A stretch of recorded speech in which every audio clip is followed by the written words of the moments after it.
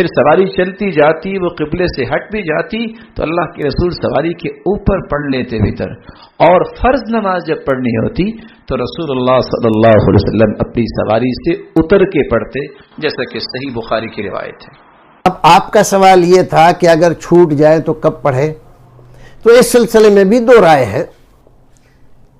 بعض فقہا یہ کہتے ہیں کہ نماز وتر رات کی نماز ہے، اگر طلوع فجر ہو گیا تو وتر کا وقت نکل گیا، اب آپ وتر نہیں پڑھ سکتے۔ اب آپ کب پڑھیں گے کہ رات ہی میں پڑھیں گے، کیونکہ رات کی نماز ہے یہ۔ اور دوسرے فقہا کہتے ہیں نہیں دن میں بھی آپ پڑھیں، دن میں قضا کر لیں گے، آپ دن میں قضا کر لیں گے اور اس میں کوئی حرج نہیں ہے، کیونکہ رسول اکرم نے فرمایا من نام عن الصلاۃ او نسیھا فلیصلیھا اذا ذکرھا، کسی آدمی کو نیند آ جائے، سو جائے، کوئی نماز نہ پڑھ پائے، کوئی بھی نماز ہو، وتر ہو یا غیر وتر ہو، یا بھول جائے، اتنی مشغولیت اس کو رہی کہ یاد ہی نہیں رہا نماز پڑھنا، تو جب یاد آئے، جب نیند سے اٹھے، فلیصلیھا اذا ذکرھا، بعض روایتوں میں فإنھا وقتھا، یہی اس کا وقت ہے۔ تو آپ دن میں بھی پڑھ سکتے ہیں، دن میں آپ وتر کی نماز جو آپ کی چھوٹ گئی تھی آپ قضا کر سکتے ہیں۔ اللہ رب العزت ہمیں اور آپ کو نیک عمل کرنے کی توفیق عطا فرمائے۔